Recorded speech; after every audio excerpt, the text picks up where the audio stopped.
ponto de vista. Apoio Grupo Mendes.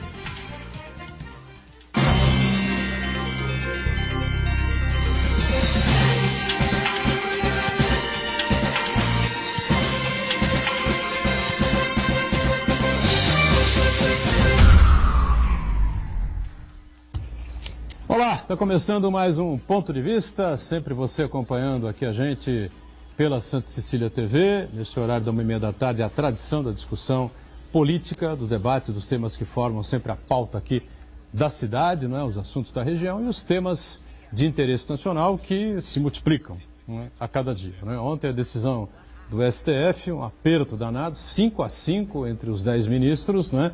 E foi obrigada a presidenta, ou presidente, né? A presidente, Carmen Lúcia, a tomar a decisão 6-5 contra o HC, contra o habeas corpus do presidente Lula. Gerou uma polêmica enorme, o voto da ministra Rosa Weber, né? Quem é leigo não entendeu absolutamente nada do que ela falou, né? Quem tem um conhecimento jurídico compreende até o que ela quis dizer ali em relação ao voto e a opinião pessoal que ela tem sobre enfim, o conteúdo do tema propriamente dito, né? E agora fica esse fla-flu enorme, continua esse fla-flu enorme até que se tome a decisão. Ainda há um recurso no próprio TRF4 lá de Porto Alegre, recurso que não vai servir para grande coisa, né? Você postergar um pouquinho mais essa tomada de decisão por parte do Tribunal de Porto Alegre, que vai liberar o Sérgio Moro, então, para decretar a prisão do ex-presidente Lula. Até aí, né, a gente entende mais ou menos que seja assim, né? Se bem que de repente pode acontecer alguma outra novidade no próprio Supremo, sei lá, né? E mudar as coisas, mas não está com muito jeito não. Bom, reprise do Ponto de Vista você confere sempre com a gente, de segunda a sexta, a partir das 20 horas, 8 da noite. Acompanhando tudo isso, né? E tentando aqui explicar um pouco da política nacional, do que acontece no Brasil e na região, está aqui o Fernando Chagas, nosso cientista político, para colaborar mais uma vez conosco. Tudo bem, Chagas? Tudo bem, olá amigos, um abraço aos telespectadores, né? Ontem o STF ficou na berlinda, né? Qualquer que fosse o resultado, ia contentar a metade e descontentar a outra metade. O resultado ontem nós temos que ver em dois aspectos. Um, o jurídico, e o outro, aqui, o clamor da população. O que eu vou falar aqui vai ferir muita gente, mas se fosse estritamente jurídico, no meu humilde modo de entender, estritamente jurídico, seria transitado em julgado a prisão de qualquer cidadão do país. Como explicou o decano Celso de Mello. Então, estritamente jurídico, eu entendo humildemente que um cidadão brasileiro só pode ser preso depois de ter esgotado todos os recursos, por maior que seja o número desses recursos. Porém, ontem não era apenas um julgamento estritamente jurídico, era também, embora a fundamentação tenha sido jurídica, né? A fundamentação da Rosa Weber, nós podemos até falar, foi jurídica, pode ter sido complicada, mas foi jurídica. Por outro lado, havia o clamor da população. E naquele momento, mudar a jurisprudência, uma jurisprudência recente de 2016, nós estamos ainda no início de 2018, é muito pouco tempo para mudar a jurisprudência. Pior, mudar uma jurisprudência para fulanizar. O que seria fulanizar? Para o ex-presidente Lula não ser preso. Pareceria, para os olhos da população, que seria um casuísmo. Estavam ali, não julgando um habeas corpus, ou não estavam julgando a presunção de inocência, estavam julgando aquele caso particular do ex-presidente Lula, uma figura muito popular, repito, ex-presidente da República, e que para muitos ainda há saudade pelo governo que ele fez. Então pareceria, para um lado, que estaria favorecendo um ex-presidente popular, e para outro lado estaria apenas liberando porque o ex-presidente Lula. É uma situação bastante complicada. Isso só o próprio STF se enfiou, né? Se enfiou, aliás, o STF... Em 2016, né? Isso. E o STF, ele vem, muitas vezes, substituindo o Poder Executivo e o Poder Legislativo. Muitas vezes decretando aquilo que não é de sua competência. Vamos dar o exemplo, sem julgar o mérito, não vamos julgar o mérito. a Cristiane Brasil. Cristiane Brasil, claro. O ato... Discutimos isso aqui ontem, né? Recentemente, até com o presidente da APM. O ato de nomear é privativo do presidente. Lá foi o judiciário e decidiu que não... Aí foram nas instâncias menores, né? Decidiu que não poderia nomear. O caso, muitas vezes, eleitorais, casos Mas houve uma liminar, ou uma tentativa de eliminar o STF, que a Carmen Lúcia... O ministra... STJ. No STJ, e a Carmen Lúcia cassou. Houve uma liminar no STJ, dando posse a Cristiane Brasil. E a ministra Carmen Lúcia, então, no meu entendimento, acho que no seu também, não, a Carmen Lúcia não poderia caçar, não deveria caçar. Se for estritamente jurídico... Não deveria. Não deveria. Só que o STF, principalmente em matéria eleitoral, ele tem legislado e muitas vezes mudado o entendimento no meio do jogo.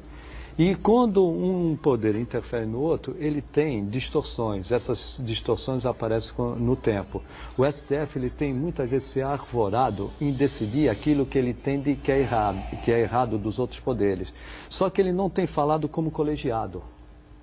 O colegiado, uma decisão, seja por maioria ou seja por unanimidade, ela tem que ser respeitada por todos os membros, por todos os ministros do STF, e não tem sido assim. Na realidade, nós não temos colegiado, nós temos 11 STFs, cada um decidindo de uma maneira. Porque a única que está seguindo o colegiado, na verdade, é a ministra Rosa Weber. Rosa Weber. Daí a dificuldade. Os outros dão HCs, liberam presos, essa coisa toda. Né? Nesse contexto daí, ontem a gente percebeu que foi um golpe de mestre da Carmen Lúcia para poder prevalecer a vontade dela, né? Porque o voto decisivo foi da ministra Rosa Weber. E ela seguiu, ela deixou muito claro isso ontem, que ela seguiu contrário à convicção dela, mas seguindo a decisão que está em vigor, que é prender já em segunda instância. Então, proibir o habeas corpus em segunda instância. Agora, voto pela maioria, com a maioria, mas contra minhas convicções. Exatamente. É um negócio completamente... E aí, qual foi a grande jogada da Carmen Lúcia? Se ela tivesse colocado em votação aquela ADC, né? A ação declaratória de constitucionalidade, para definir a questão do habeas corpus de modo universal, né? Para fechar a questão em torno disso, aí o voto em segunda instância, a prisão em segunda instância ficaria patente e a Rosa Weber mudaria o seu voto. Até eu tive uma discussão tremenda, mesmo ontem à noite, conversando com vários advogados criminalistas. Aliás, advogados criminalistas, eles por formação, eles são contrários à prisão em segunda instância. É a formação dos advogados criminalistas. Então, não está escrito na Constituição Federal? Presunção a presunção é a última. Porém, a gente começou um programa um pouco mais solto hoje, exatamente. Nós estamos aguardando a presença do Paulo Scaff, presidente da Fiesp, não é? E que se coloca como pré-candidato ao governo do Estado pelo MDB. Né? Ele está chegando aqui, participou agora há pouco lá de um painel no Congresso Paulista dos Municípios, né? Da APM, lá no Mendes Convention Center, já estará conosco, enfim. Então nós estamos conversando aqui, evidentemente, sobre o tema do dia, da semana, não é? Que foi esse julgamento ontem, a sessão de ontem do STF. Né? Se me permite, Paulo Scaff está cumprindo uma ampla agenda aqui na região. Ele já deu entrevistas a várias emissoras, vários jornais, inclusive hoje de manhã esteve no Jornal da Hora, deu uma entrevista. Ele acabou de participar do Congresso Estadual de Municípios e ele está na campanha do sapo. Então agora é o sapo. Ele está atrasado, então enquanto ele não chega aqui, ele mandou o representante dele, que é o sapinho. Depois o que está escrito aqui? Não vamos amanhã? Chega de engolir sapo. Chega de engolir sapo. É uma campanha que a Fiesp está fazendo contra o spread bancário. Né? Mas isso aí não pode ser o slogan de campanha, não, né?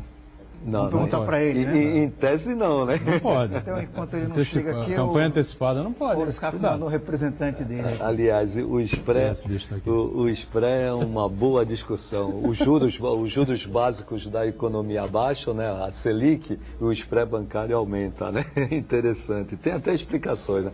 Mas só voltando lá ao tema, né? Rapidamente, voltando ao tema, a Carmen Lúcia, ela foi muito hábil.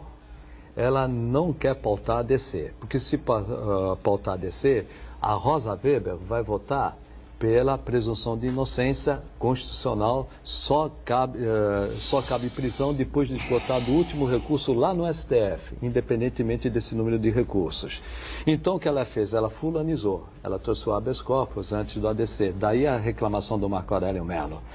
E no ADC, qual era a dúvida? A dúvida seria se a Rosa Weber ia manter a sua coerência que ela respeita a posição do colegiado quando ela é voto vencido e vota com o colegiado, mesmo que seja apenas por 6-5. Ou se ela ia votar com a sua convicção jurídica. Se ela fosse votar com a sua convicção jurídica, ela manteria o voto de que só cabe prisão no esgotado todos os recursos.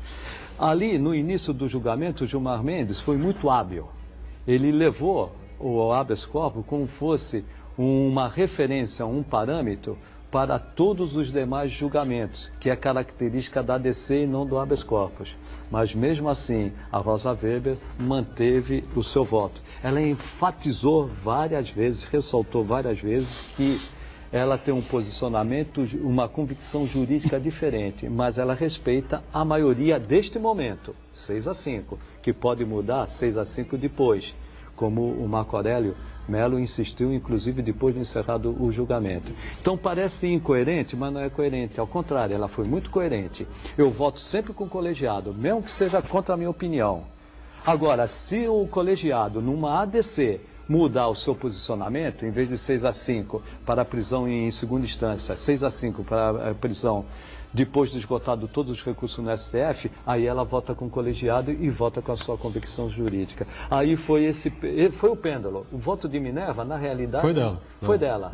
Foi o voto decisivo. Né? Foi o voto decisivo. Dela dependia tudo. Os outros 5, nós já sabíamos. Claro. Então, todos ali tiveram fundamento jurídico muito forte. Agora, eu repito aqui, né, a impressão que eu tenho como leigo, enfim, mas como jornalista que acompanha aí a história, né, vive a história, e como cidadão também. Eu acho que o voto mais coerente, mais lógico, mais correto, né, mais centrado, mais equilibrado foi o do decano Celso de Mello. Como sempre. Voto absolutamente técnico, isento de qualquer tipo de paixão política, partidária, seja lá qual for. Sem bandeiras, sem coisa ainda deixou claro durante o voto. Né? O STF é uma instituição que tem que julgar friamente o que está escrito na Constituição Federal. É o órgão defensor da Constituição Federal do Brasil. Porque nos Estados Unidos, o STF não tem nada a ver com o que está escrito na Carta Americana, francesa, árabe, japonesa, argentina, paraguaia, não tem nada a ver. É defender o que está escrito na Carta. O Celso de Mello deixou isso muito claro no voto. Concordo, acho que o Chagas e o Santana também, né, vão concordar, com tudo aquilo que foi colocado pelo Alexandre de Moraes, pelo ministro Fux e também pelo ministro Barroso. Tudo. Né? O sujeito é pobre, para na primeira instância, às vezes nem é julgado, fica jogado aí nos CDPs da vida, não tem uma oportunidade de ir nem a julgamento, nem, se vai a julgamento... 700 mil presos aguardando decisão. Vai a julgamento, não passa pela primeira instância, não tem mais advogado para o acompanhar, para recorrer para a segunda instância. Não tem dinheiro para garantir. Não tem dinheiro para garantir, como as pessoas que chegam ao STF têm. Agora, esse tipo de discurso, com o qual eu concordo plenamente, né? Esses recursos todos de 4 instâncias, enfim, geram impunidade, facilitam a impunidade. Concordo com absolutamente tudo que foi dito, só que eu acho que a tribuna não é o STF. A tribuna para eles dizerem isso, debaterem isso, é o Congresso Nacional. Eles têm que filiar um partido político, disputar a eleição, ganhar uma eleição para deputado ou para senador e ir para o Congresso fazer esse debate. Mas mesmo assim, Boturão, dificilmente alteraria essa presunção de inocência se o entendimento do Celso de Mello estiver correto, com o qual eu concordo. Embora eu entenda o julgamento de ontem. O julgamento de ontem era particular. Porque é uma cláusula pétrea. No meu modo de entender, todos os dispositivos que estão no artigo 5º da Constituição são cláusulas pétreas e não podem ser modificadas. A não ser por uma nova Assembleia Nacional Constituinte. Só assim acho que a grande questão do Chagas, já falei isso em outros programas aqui, é esse ato de tempo entre a segunda instância e o trânsito em julgado. Que muitos advogados, quanto mais o recurso tem o cliente, o réu, melhor ele pode pagar os advogados e mais eles conseguem prática, Santana, ele não vai ser punido. Chicanas jurídicas para protelar, né? Na prática, no dia a dia, ele não vai ser preso. Por que ele não vai ser preso? Vai prescrever. A maioria vai prescrever. Como muitos casos. O ministro Barroso ficou lá com o jornal o Globo na mão, com o Estadão, com as matérias não sei da onde e tal. E desculpe, eu tenho uma boa impressão sobre o ministro Luiz Roberto Barroso. Acho que é uma pessoa séria, né? Tem um grande conhecimento jurídico, enfim, né? Pode realmente ocupar a cadeira de ministro do STF, com muitos outros, tem muitas figuras superiores, melhores do que ele, poderiam estar ali no lugar dele, como todos os outros ali, com exceção do Celso de Mello. Agora, ficou jogando para a torcida. E tem um ponto, né? Como você falou, o STF ele entrou nessa confusão. E já vem entrando desde a época, do ponto de vista que depois de terminada uma eleição 10 anos depois, o STF derrubou a cláusula de barreira. Em 2006, lembra? 2006, dali em diante, mas no caso que muita gente hoje critica, é a nomeação, é a forma de nomear os ministros que está levando a isso. Não, o STF entrou nisso porque quis, porque cada um está votando individualmente com a sua opinião, nem muitas vezes com a sua convicção, com a sua opinião ideológica, e a pressão capacidade. Das ruas, né? E o interessante, só para ver, o Gilmar Mendes, ele não foi nomeado nem pela Dilma e nem pelo Lula, ele foi nomeado pelo Fernando Henrique. O Marco Aurélio Melo foi nomeado pelo presidente Collor. Aliás, o Gilmar Mendes não perdeu a oportunidade de sapecar o PT. O PT, isso. Lembrando da greve dos professores de São Paulo, que o Mário Covas foi agredido, padecia, né, de câncer, enfim, né, foi agredido no meio da rua. Ele confundiu até as datas e os eventos, né? O Zé Dirceu disse que tinha que apanhar, mas foi numa outra oportunidade, né? Que o Zé Dirceu fazia uma grande movimentação, ele estava num caminhão de som em frente ao Palácio dos Bandeirantes, e o tinha que apanhar nas ruas e não sei o quê, nas urnas, isso, aquilo, de repente quando ele olha para o lado vem o governador, né? Sozinho, com um monte de segurança correndo atrás dele e tal, não sei o quê, sobe no caminhão de som lá e começa a falar na frente de todo mundo, né? Governador Covas. E ele descreveu vários pontos, mas ali ele estava com a sua convicção jurídica, ele não estava defendendo o PT.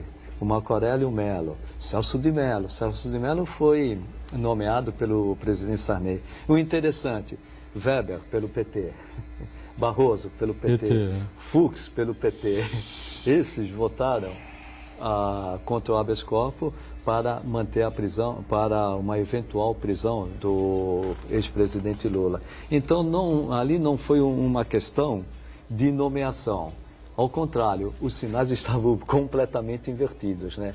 Quem era anti-PT votou a favor do PT. Quem era nomeado por PT e foi dito muitas vezes que era petista, acabou votando pela prisão do presidente Lula. Se for para valer a segunda instância, primeiro eu acho que tem que mudar a cláusula pétrea, né? Você tem que convocar uma Assembleia Nacional Constituinte para estudar esse assunto, debater esse tema e chegar à conclusão de que não adianta, tem que ser na segunda instância, porque senão gera impunidade, quem tem poder financeiro, tem dinheiro, tem facilidade toda, nós já comentamos aqui, vai prorrogar, postergar, enfim, até perder a validade, né? A prescrição é o grande problema hoje dessa infinidade de recursos. Quem tem um bom advogado e tem recurso financeiro, com tantos recursos, não vai ser preso. E aí encerra na segunda instância. Para que a terceira e a quarta instância? E a tese, por isso eu digo, eles fundamentaram bem. Eles entendem que o fato do crime, né, a lavagem de dinheiro, a corrupção passiva, a discussão se encerrou na segunda instância. Quando se entra com recurso especial no STJ, um recurso extraordinário no STF, se discute a formalidade, uma ilegalidade, uma nulidade, não se discute o fato. Por isso o tempo, por exemplo, de punição que foi dado, esse tipo de coisa? Pode até anular a pena. Aí quem defende que não deve ser... É o processo em si, né? É o processo, a formalidade, a legalidade. O amplo direito de defesa foi preservado. Isso, no fato. Quando sobe para o STJ ou STF, não vai se discutir se ele cometeu ou não o crime. Vai se discutir, esse julgamento é nulo. Esse julgamento não foi feito, né, em conformidade com as normas jurídicas. Então, e é isso para isso que serviria, então, a terceira instância, o STJ. O STJ e o STF. O fato concreto, se ele cometeu, se houve a lavagem de dinheiro e se houve a corrupção passiva do ex-presidente Lula, isso já foi decidido. Agora, o processo foi regular? Essa é a discussão que vai ter no STJ e no STF. Vamos para o intervalo e já a gente volta para o segundo bloco com a participação do presidente da Fiesp, Paulo Scaff, aqui com a gente também. Já.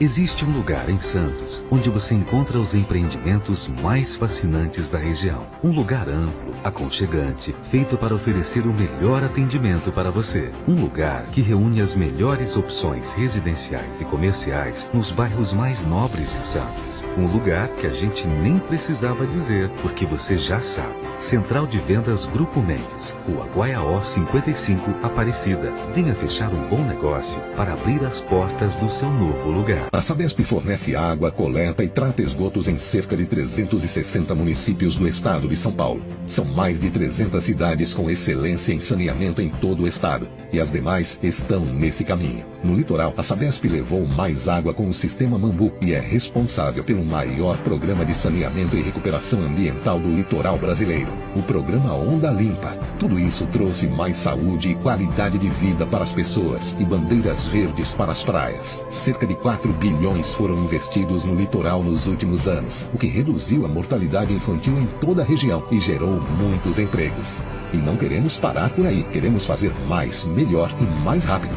A Sabesp está em entendimento com as prefeituras para realizar mais de 1 bilhão em investimentos no litoral nos próximos anos. Isso é mais saúde e qualidade de vida para todos. Mais empregos na região. Sabesp e Governo do Estado de São Paulo. É com trabalho que a gente chega lá.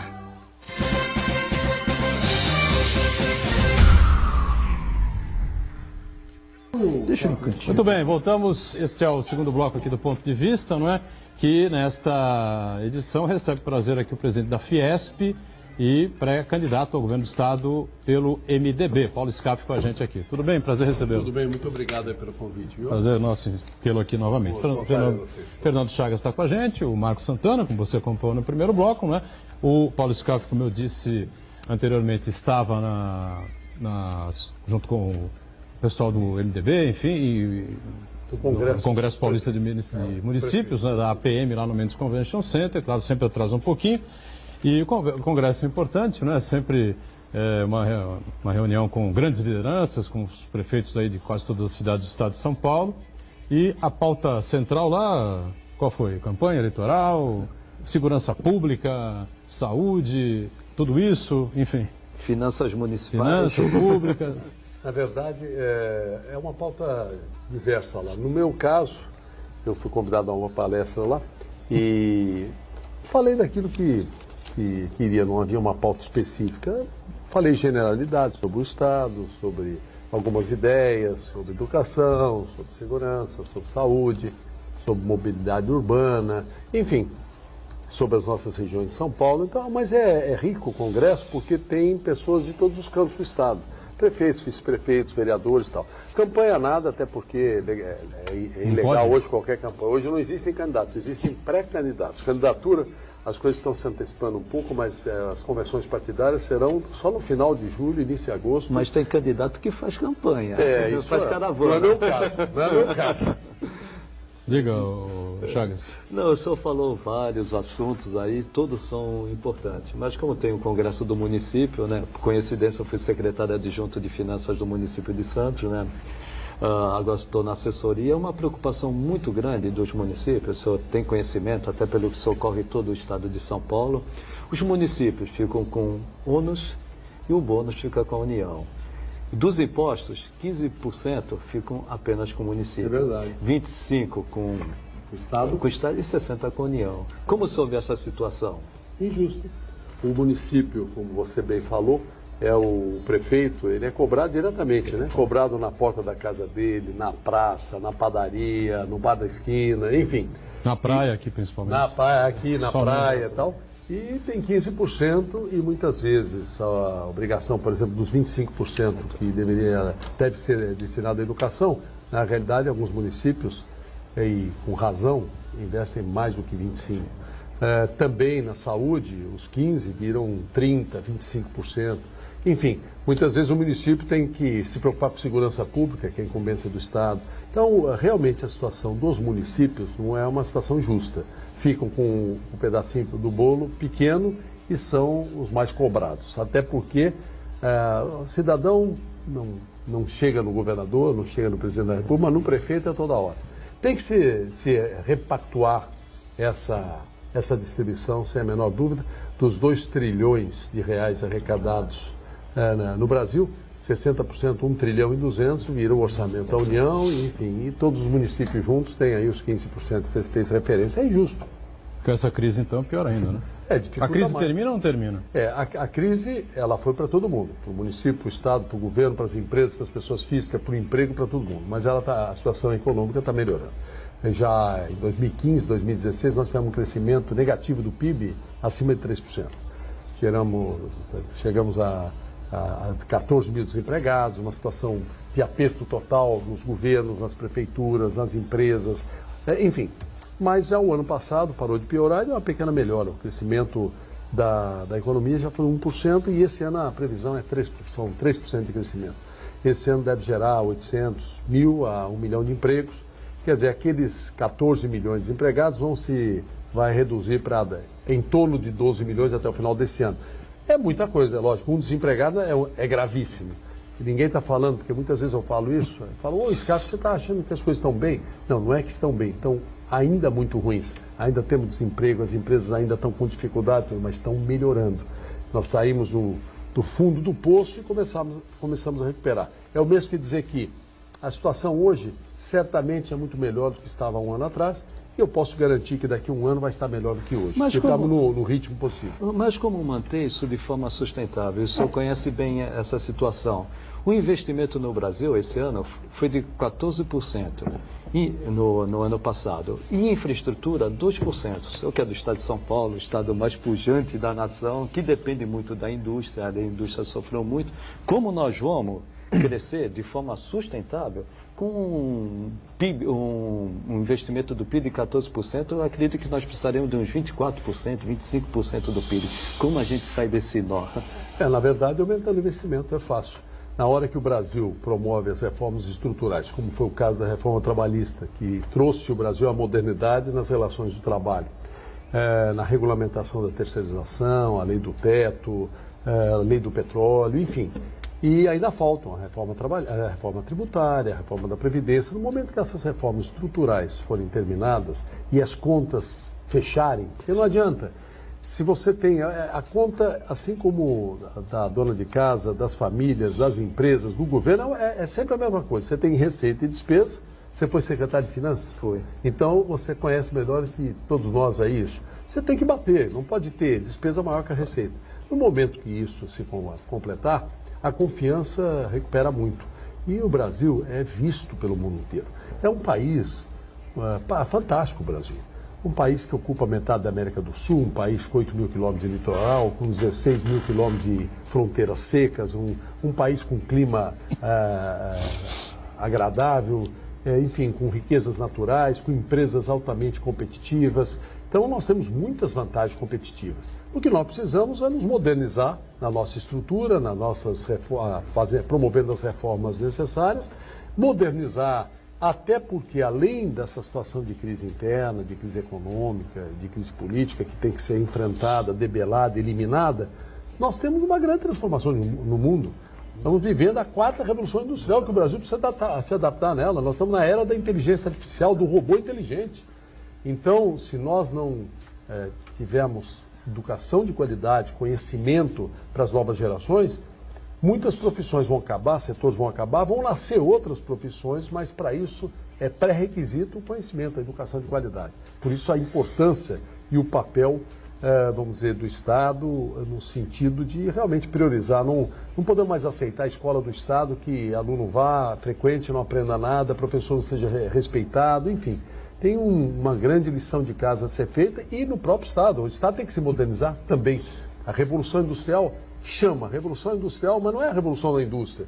É a revolução nas famílias, nas pessoas, a revolução nas empresas e no Estado. Não se tem mais espaço para Estado pesado, gastão, enferrujado, corrupto. Acabou essa fase. Diga, Santana. Paulo Scarpa, o senhor comandou uma campanha contra a alta taxa de impostos no passado recente e idealizaram o sapo de borracha, né, para personificar que o Brasil não pode pagar o pato, né? Aliás, o pato de borracha acabou sendo o símbolo da campanha contra a corrupção e a favor do impeachment da presidente Dilma, né? O tempo passou, o pato virou mico, né? Depois das vários escândalos de corrupção envolvendo o governo Temer, e o pato acabou virando alegoria e fantasia na escola de samba do Rio de Janeiro. E agora o senhor está com uma outra campanha, que é uma campanha até justa, que é contra o spread bancário, a diferença entre a taxa básica de juros e a taxa que o cidadão comum, o pobre mortal, paga do banco, né? E o símbolo é o sapinho de borracha, né? Eu queria saber do senhor, em termos práticos, como é que a gente consegue reduzir esse spread bancário para fazer com que as pessoas tenham acesso a linhas de crédito com valores mais justos? Pressionar os parlamentares? Como é que, senhor, em termos práticos, o sapo vai entrar em ação? Bom, primeiro, o pato não virou mico. O pato é uma celebridade internacional, ele está no Museu de Londres como símbolo dos maiores movimentos mundiais bem-sucedidos. O pato, que em 2015, a campanha do pato, que colheu 1.200.000 assinaturas, impediu o aumento de impostos ao longo desses anos por mais que 10 vezes. Quando os governos, o atual e o anterior, ameaçavam aumentar impostos, o pato ia para Paulista, ia para Brasília, ia no porta do Ministério da Fazenda, enfim. E ele cumpriu a sua missão, ele está vivíssimo, ele está altamente respeitado, e se lá no Carnaval fizeram alguma alegoria sobre o pato, isso é normal em celebridades. As celebridades, elas não têm unanimidade. O pato é celebridade, então? O pato é celebridade. Se ele está no museu, ele está no Museu de Londres. Não, funcionou naquele momento, né? E o que aconteceu? Naquele momento e em outros, até poucos meses atrás, ele foi às ruas quando o atual ministro da Fazenda ameaçou aumentar impostos e recuou. Agora, a questão do impeachment... agora foi para o seu partido também, né? A questão do impeachment, quando o pato estava na Paulista trabalhando a favor de não aumentar impostos, e com sucesso, começou aquele movimento em prol do impeachment, e ele foi, vamos dizer, um símbolo da indignação das pessoas, não só na questão dos impostos, mas de outras questões mais. E na verdade... Contra a corrupção, basicamente, né? E depois mudou o governo, a gente percebeu que as denúncias de corrupção se avolumaram, né? As pessoas se sentiram enganadas. E na verdade, o pato não defende governos. O pato, naquele momento, ele resiste ao aumento de impostos, foi bem sucedido, eu repito, e ele, naquele movimento do impeachment, a verdade é que na economia só haveria essa reversão da economia com mudança política, independente da questão da corrupção. O pato lá não estava falando só de corrupção, estava falando do impeachment ou de uma mudança no cenário político para poder recuperar a economia. Se você pegar de 2 anos para cá, na verdade, a economia voltou a crescer, a inflação caiu, reformas foram feitas, é inegável que houve melhoras. A questão da corrupção cabe à justiça, à polícia, cumprir o seu papel de forma permanente. Não é só esse ano, ano passado, outro ano, não é uma operação A ou B. Eu espero que de uma forma permanente sempre cumpra o seu papel. Agora, um país não vive só desse tema, ele tem que ter desenvolvimento, tem que ter emprego, tem que ter inovação, tem que ter tecnologia. Então, a questão do pato é sim uma celebridade que está lá, reconhecida internacionalmente e está a postos. Em qualquer momento, se amanhã tiver uma ameaça de aumento de imposto, o pato está lá. Agora, quanto ao sapo, para falar do sapo, deixa eu mostrar aqui o sapo, fazer uma propaganda do sapo. Assim como o imposto é muito caro no Brasil e o pato teve o seu papel, nada tendo a ver com o pato, tem esse amigo do pato, que é o sapo, que aliás tem os olhos parecidos, são amigos e parentes, sabe? Olha aqui, são meio parecidos. Pois bem, qual o objetivo dessa campanha?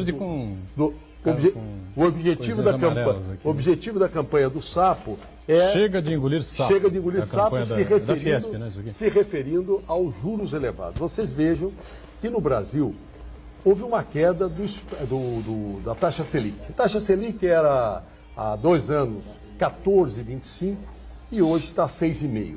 Ela ainda é cara, porque com inflação 6,5? de 3, 6,5 ainda é cara. Tem uns juros reais altos. Mas o que não baixou foi o spread bancário. A taxa Selic é aquela taxa que os bancos pagam. O spread é aquilo que os bancos põem em cima dessa taxa para emprestar para as pessoas e para as empresas. Vocês imaginarem, nós fizemos uma conta, que se um cidadão, há 10 anos, tivesse depositado R$100 na caderneta de poupança, teria hoje R$198. E se um outro cidadão, no mesmo dia, tivesse tomado emprestado, através de cheque especial ou cartão de crédito, R$100, estaria devendo 4.394.000. Quem fazia muito essa conta aqui em Santos, que você não conhece, é um ex-vereador aqui da cidade, que é ainda, né? É um grande professor de matemática, Zé Lascani, fazia muito essa conta para mostrar para as pessoas o risco que é você entrar no cheque especial, entrar no cartão de crédito, essa coisa toda. Esse sapinho aqui não vai entrar na campanha, não, né? Ei? Não pode. Não, esse eu trouxe de presente para vocês. Para mim? Tá legal. Aliás, esse é meu. Aliás, não vai entrar na campanha, né? eu vou providenciar mais outro, vai dar um para cada um. Você não vai entrar na campanha para o governador, não? Não, não tem nada a ver. Isso é campanha de combate aos juros altos no Brasil, assim como o Pato também foco da... Como é que a gente consegue? Um sapo? Você como presidente não o sapo, reduzir você como presidente da Fiesp, você conversa todo dia com donos de bancos, e os bancos, diretores de bancos, você não consegue convencê-los? E os bancos dizem, e os bancos dizem que é a tributação, o risco, principalmente o risco, os bancos entendem que emprestar para o Brasil é um risco muito grande, a inadimplência é grande, custo administrativo, né? E o lucro que eles têm. Eles falam isso para o senhor. Então vamos lá. Qual é a realidade? Em primeiro lugar, essa questão do lucro, o resultado, eu não sou contra lucro, não. O lucro em um setor competitivo é sinal até de um bom trabalho. Mas, de qualquer forma, os 5 maiores bancos brasileiros, o ano passado, tiveram mais lucro do que as 260 empresas de capital aberto brasileiras. Tem alguma coisa errada nisso. Quanto à questão de inadimplência, falar de inadimplência precisa ser até cara de pau. Os bancos, não estou me referindo a você. Por quê? Com essa taxa de juros, em qualquer parte do mundo, seria uma inadimplência muito maior. Mas eu posso dar um exemplo da Itália, cuja inadimplência é 4 vezes maior que a do Brasil e os juros são 15 vezes menor. Então, na realidade, é tudo desculpa, viu? Tanto é que os 5 maiores bancos ganharam mais do que as 260 empresas de capital aberto brasileiras. Me parece alguma distorção aí, né? De todos os setores, as 260 empresas brasileiras ganharam menos que os bancos. Mas você conversa com eles, toma café da manhã, almoça, vai jantar? Eu não tomo café e almoço com o banco, não. Eu normalmente... Você conversa com eles? Converso com eles, o que acontece é que não adianta como conversar. Existe uma lei, que é a que eu acredito, que é a lei de mercado. Você precisa ter concorrência. No Brasil você tem bancos que são iguais ao número de dedos que você tem na mão, no máximo nas mãos, mas não sei se completa. Né? Enquanto que nos Estados Unidos você tem 1.200 bancos, aqui você tem 5, 6 bancos. 5 bancos. 5 bancos. Então, aí o que precisa é concorrência. O que precisa é desburocratizar, simplificar e estimular Brasil, né? A presença de novos bancos, de mais bancos, aumentar a concorrência para que as pessoas tenham mais opções, não ficam na mão sempre dos mesmos, que esses mesmos acabam cobrando caro. E também o Banco Central, cabe a ele interferir. Olha, esse sapinho aqui nasceu há 15 dias. Depois que ele nasceu, editoriais na mídia contra o aumento, contra o alto spread brasileiro, medidas do Banco Central que foram tomadas. Então, o sapo, ele começou já meio com sucesso, porque deu uma provocada no tema aí no Brasil. Ele é filho do Pato, né? Eles são parentes, não é filho. Olha, você acha que ele tem cara de pato? Sequência, filho de pato? Vocês inventaram o pato colou bem, pegou bem, né? O sapo são amigos e parentes. Só se sentiu representado pelo pato. Falando que vai aumentar o imposto, quem vai pagar o pato somos nós, né? E engoliu o sapo essa questão do spread bancário, juro bancário, enfim, que não tem mais fim, né? E o Sistema S? É bem obrigado? O Sistema S eu não sei, porque o Sistema S ele engloba agricultura, agricultura, comércio, indústria, serviço, no Acre, na Rondônia, no Rio Grande do Sul todo. Agora o SESI e o Senai de São Paulo, que eu sou responsável, vai muito bem, graças a Deus. São entidades exemplares, entidades que investem sempre, o foco é a atividade fim, a educação, o esporte, a cultura, o lazer, a saúde, a formação profissional. No caso do SEBRAE, o empreendedorismo e tal, são entidades que vão muito bem, prestam um nobre serviço em São Paulo às pessoas, a milhões de pessoas. Nós temos no Senai quase 1 milhão de matrículas por ano, no SESI mais que 300 mil matrículas, no SEBRAE mais que 500 mil atendimentos. De alguma maneira o SESI e o Senai embasam a sua estratégia de campanha, enfim, o que você pensa de positivo para um estado como São Paulo, enfim. Então, em cima do bloco aqui, do break, faça um rápido intervalo, o Paulo Scaff responde na volta e a gente segue a conversa aqui no Ponto de Vista. Já, já.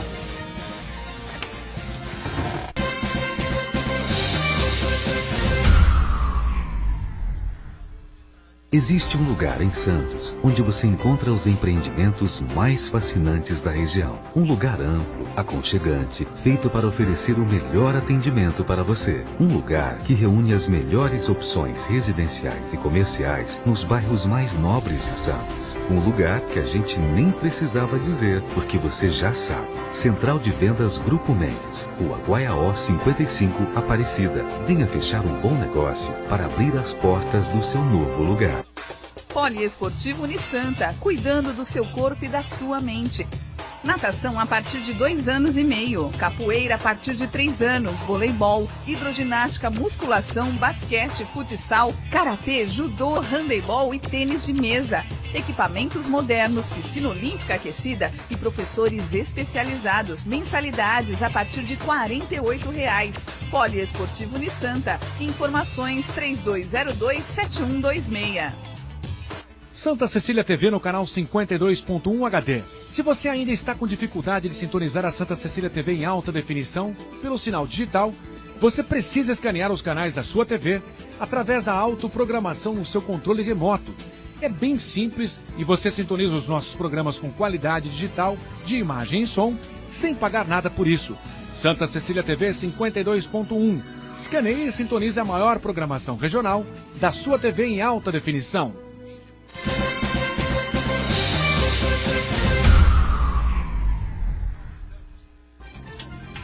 Muito bem, o terceiro bloco aqui do Ponto de Vista, o Paulo Scaff está com a gente, ele que já é pré-candidato ao governo do estado pelo MDB, não é? E preside a Fiesp, você sabe muito bem disso, a gente falava sobre o SESC e o Senai, não é? O SESI e o Senai, e eu perguntava ao Paulo Scaff se o SESI e o Senai embasam de alguma forma um plano de governo, enfim, que ele pretende colocar aí ao eleitorado paulista a partir de agosto, né, quando começar verdadeiramente a campanha eleitoral, enfim. Você sabe que uma das questões que eu vejo assim, que leva muitas vezes a nós termos pessoas que não mereceriam estar representando o nosso estado, os demais estados, na Câmara Federal, nas Assembleias Legislativas, ou mesmo nos governos, no Poder Executivo, é exatamente porque as pessoas sempre pedem promessas futuras e tal, e esquecem de ver a vida da pessoa até aquele presente momento. É natural que o assunto do SESI Senai, muitas pessoas me perguntam, você conseguiria transformar as escolas do estado como se fossem SESIs? E eu respondo que sim, é natural. Que é possível, sim, melhorar a qualidade e é necessário. Mas a minha história no SESI, no Senai, no SEBRAE, na Fiesp, no SESC, serve como referência. Não que seja a base de um programa futuro, mas são referências. Ou seja, uma coisa é aquele que fala, outra coisa é aquele que faz. Eu tenho muito mais a característica de realizar, de executar, de fazer, do que de ficar falando. Então, e sem dúvida, a minha história nessas entidades são as maiores do mundo. A Fiesp, o SESI, o Senai, o CIESP, enfim, são referências internacionais. Nós mexemos com educação, com formação profissional, com saúde, com lazer, com cultura, também através da Fiesp, com momentos, interferências em momentos importantes políticos, com a economia, com desenvolvimento, com inovação, com comércio exterior, com tecnologia, enfim, não tem a menor dúvida que nada melhor do que ver no momento eleitoral o que cada candidato, ou nesse momento pré-candidato, fez na sua vida até o presente momento. Então, não tenha dúvida que uma das minhas referências do meu trabalho ao longo desses anos seria um trabalho realizado no SESI Senai, que é um trabalho revolucionário. Nós fizemos mais de 120 escolas de primeiro mundo no SESI, fizemos dezenas de escolas no Senai, fizemos mais que uma centena de quadras poliesportivas cobertas, investimos e estimulamos o esporte rendimento, a cultura, nossa baquiana SESI São Paulo, regida pelo maestro João Carlos Martins, que faz suas apresentações pelo interior, na Baixada Santista, na periferia e no Lincoln Center, em Nova York. Enfim, democratizar a música clássica. Nós temos um centro cultural, temos nossos teatros, enfim. Então, sem dúvida nenhuma, nada melhor do que olhar o que cada um fez até aquele presente momento da sua vida e você pode imaginar o que poderá fazer. Muita gente chega para mim e fala: ô Scaff, se você consegue fazer tanta coisa em entidades, imagine só num governo. Paulo Scaff, é uma boa referência. Por falar em Senai, o senhor está falando que é possível fazer. Em 2014, um pouquinho antes de o senhor lançar sua candidatura a governador do estado, o senhor veio em Santos e anunciou um amplo projeto de reforma ali da unidade do Senai na Ponta da Praia, que a unidade que funcionava há décadas seria demolida e ia dar lugar a uma ampla instalação moderna, ampliar o número de vagas, né? Só que o tempo passou, o prédio antigo foi demolido e o terreno virou um terreno baldio até hoje. Eu queria saber do senhor, então, o que aconteceu, o que deu errado e se existe uma perspectiva do projeto arrojado que foi anunciado, ele se tornar realidade ali na Ponta da Praia. Mais uma vez vou ter que discordar com você. Primeiro, não é um terreno baldio, é um terreno que está lá muito bem cuidado, com valor tremendo e que nós estamos... O problema é que os vizinhos reclamam nós estamos repensando muito, porque exatamente pelo valor e pelo aquele ponto, estamos repensando se lá seria o local, para fazermos a nova escola. E também discordo de você no que diz respeito em relação ao número de matrículas, porque o que importa não é a escola bonita, o que importa é as pessoas aprenderem. A escola do Senai aumentou de 10 mil para 15 mil matrículas, 50% a mais. Então foi feito sim um crescimento de 50% em oferta de matrículas, aonde o Senai está instalado, está super bem instalado, com simuladores de primeiro mundo para operações de container. Em Santos. Podemos sair daqui e visitar a escola do Senai. Aliás, vou lá. Vocês estão convidados a me acompanhar hoje lá. Vou lá lançar o desafio de ideias que nós vamos ter aqui em Santos no mês de maio. Vamos chamar todos os startups aqui da Baixada Santista em maio, de 14 a 18 de maio. Enfim, a única coisa que tem um prédio novo, bonito, foi reavaliada a ideia de fazer lá ou não. Mas isso nada interferiu na escola e na qualidade e nos equipamentos moderníssimos nos laboratórios do Senai, que está instalado no centro da cidade, num espaço... Mas alguém errou então, porque não era viável então fazer a reforma. Não, mas é viável sim. Naquele local. Não, é viável sim. É viável, mas o que importa não é ter prédio. Vocês têm que pensar o seguinte: o objetivo do Senai não é ter prédio bonito. O objetivo do Senai é formar a mão de obra, e eu estou dizendo a vocês que de 10 mil foi para 15 mil matrículas, aumentou 50%. A qualidade de primeira, os equipamentos lá, todos de última geração.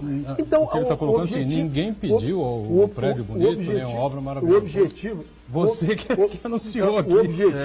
O objetivo está cumprido. Agora, nós temos todo o direito, porque os recursos são nossos, nós não recebemos presente de ninguém, não é de prefeitura, não é de governo, não é dinheiro emprestado, não é nada, é um recurso da indústria, de reavaliar uma construção de um prédio. Vocês poderiam estar levantando, olha, tem... Não, mas isso que eu estou perguntando. Se vocês poderiam estar levantando... Naquele momento eu achava viável, depois vocês poderiam estar levantando aqui, olha, o Senai não está atendendo a formação de mão de obra de Santos. Aí eu aceito. Agora, a questão, o prédio vai construir prédio ou não vai? Nós vamos construir o prédio se convier construir o prédio, se não convier a gente pode vender o terreno, pode fazer um novo estudo no campo. Agora a escola do Senai está instalada, bem instalada, super moderna e com 50% mais de vaga aqui em Scaff. A exemplo de outros campos do estado. O valor do metro quadrado lá é alto. É por essa razão mesmo.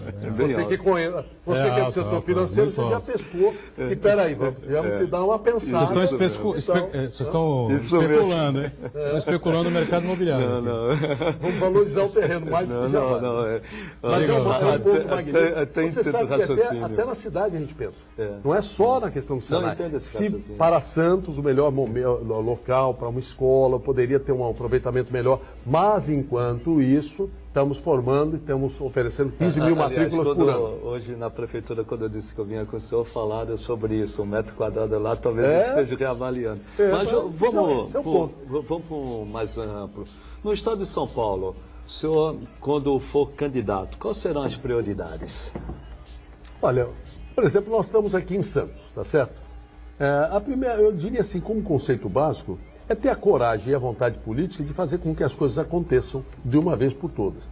Aqui em Santos, existe há décadas um projeto, uma ligação Santos-Guarujá.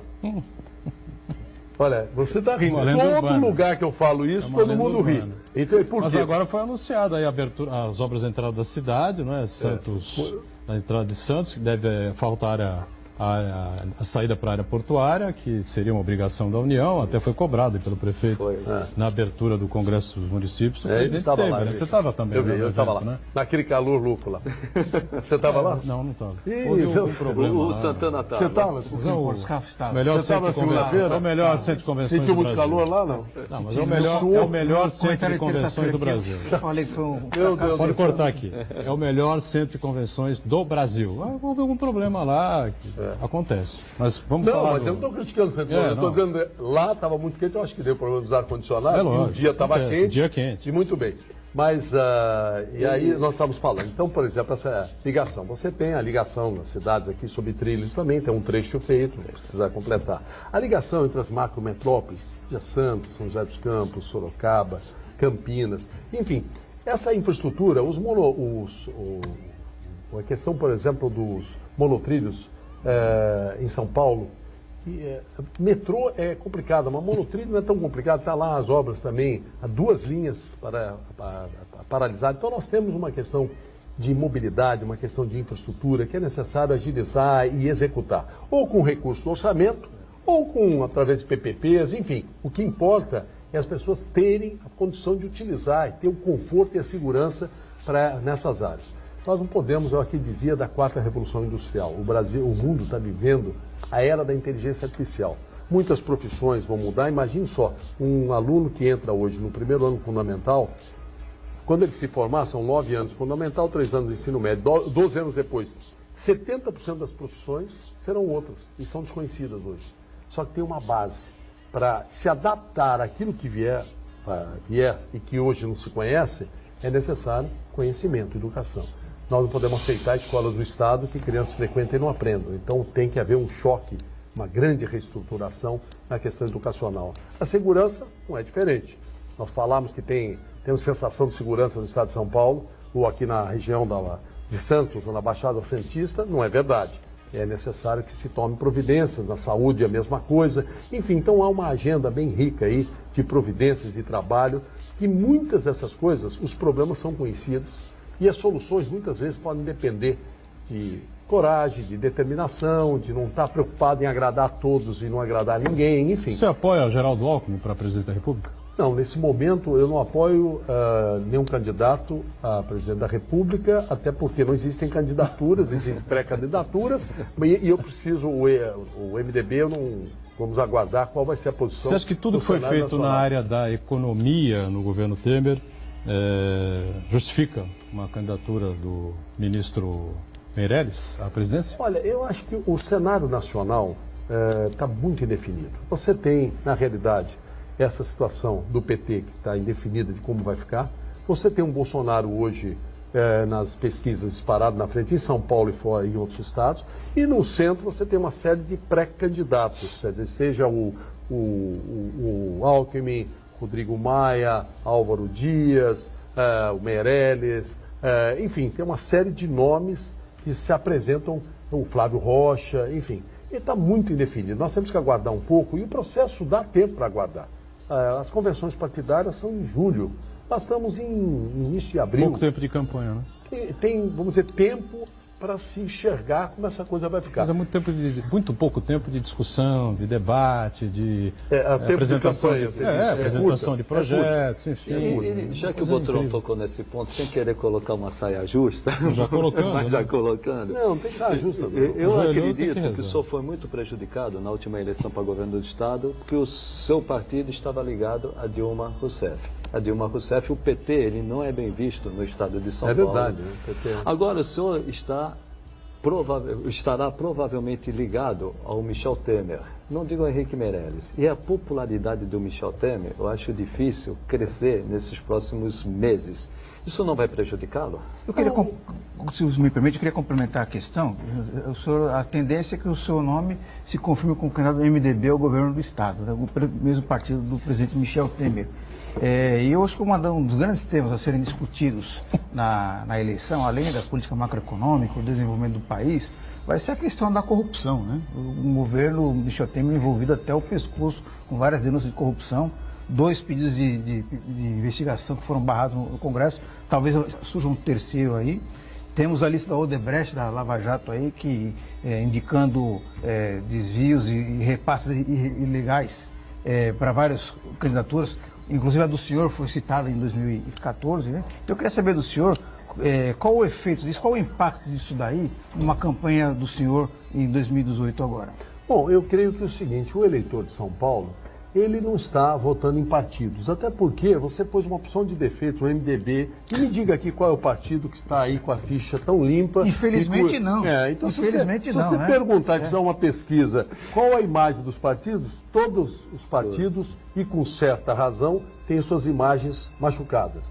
Agora, o eleitor de São Paulo, o eleitor do Brasil, para a eleição majoritária, para governo, para presidência, vai um voto pessoal. Quem será candidato, ou nesse momento é pré-candidato, será candidato a governador? Sou eu. Essa que é a realidade. É assim que o eleitor hoje enxerga. Porque se for ver partido, não vota ninguém. Porque todos os partidos são muito ruins. E quanto à minha vida, minha idoneidade é conhecida. Não há uma vírgula em relação à minha idoneidade, à minha seriedade. Eu presido, já disse, as entidades maiores do mundo. E posso falar assim com muita humildade, eu falo, mas esse conjunto de entidades na área educacional, na área de representação institucional, empresarial, enfim, todas elas não existem similares no mundo, nesse tamanho, e todas as nossas contas ao longo desses anos todos que eu sou o maior responsável e presidente, foram aprovadas sem ressalvas e com elogios. E todos aqueles que convivem comigo, que me conhecem, sabem muito bem da minha idoneidade. Então, e eu acho que não há nenhuma grande qualidade, não. É um básico. Ser honesto é básico. Não é um pré-requisito mínimo, porque a pessoa só ser honesta também não está qualificada a ocupar cargo público nenhum. Mas, graças a Deus, além da idoneidade e honestidade, a minha vida mostrou que eu tenho, vamos dizer, condições de realizar as coisas, coragem para fazê-las, enfrentar problemas, resolvê-los. No aspecto eleitoral, estritamente no aspecto eleitoral, não ligado ao MDB hoje, antigo PMDB, ligado ao Temer, se o Temer for candidato, eu não acredito que o Temer recupere a sua popularidade. Temer e SCAF você vai colado não vai atrapalhar? Mas a questão é que o presidente Michel Temer, ele nesse momento não é candidato. Então nós estamos sob uma suposição assim, e ninguém sabe como as coisas estarão daqui a 3 meses. Enfim, eu acho que é um pouco precipitado. No Brasil de hoje não se sabe nada amanhã. Não se sabe nada amanhã. É precipitado. Quer dizer, o presidente da República, ele tem, vamos dizer, acusações contra ele. Eu me refiro a realizações, a reformas, a recuperação da economia, que tudo isso acontece e tem que haver, por dever de justiça, um reconhecimento. Quanto a outras questões, ele, como o direito dele ou de qualquer cidadão, qualquer acusação, ter provas, ter um julgamento, ter a defesa, para depois a condenação. Então também não podemos condenar ninguém antes da hora. E muito menos já imaginar como é que vai estar a imagem daqui a 3 meses, 4 meses. Eu vou repetir. Se o destino, se Deus permitir que eu tenha saúde e que até a convenção do MDB esteja em ordem e seja formalizada a minha candidatura, que hoje é uma pré-candidatura, quem será o candidato? O futuro candidato e hoje pré-candidato a governador sou eu. Não é A, B, C, não é o partido X, Y, Z. Porque se formos analisar assim, não dá para seguir com a democracia no Brasil, porque vamos encontrar problema no partido, problema nisso. Tem que analisar. Amigo meu, eu queria saber o seguinte, não existe a mínima possibilidade de uma composição com o Márcio França? Você com o Márcio? Ou para você sair ao Senado, alguma coisa assim? Não.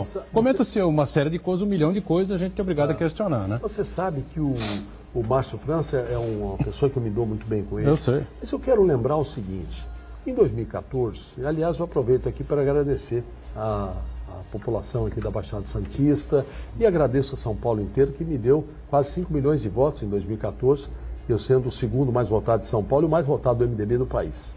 E mais uma vez, muita generosidade nas pesquisas que eu vejo em todas as regiões do Brasil, eu lidero as pesquisas. Então, o que eu acho estranho é essa possibilidades de falar em composições. Quer dizer, nesse momento, as pesquisas me colocam numa posição muito boa.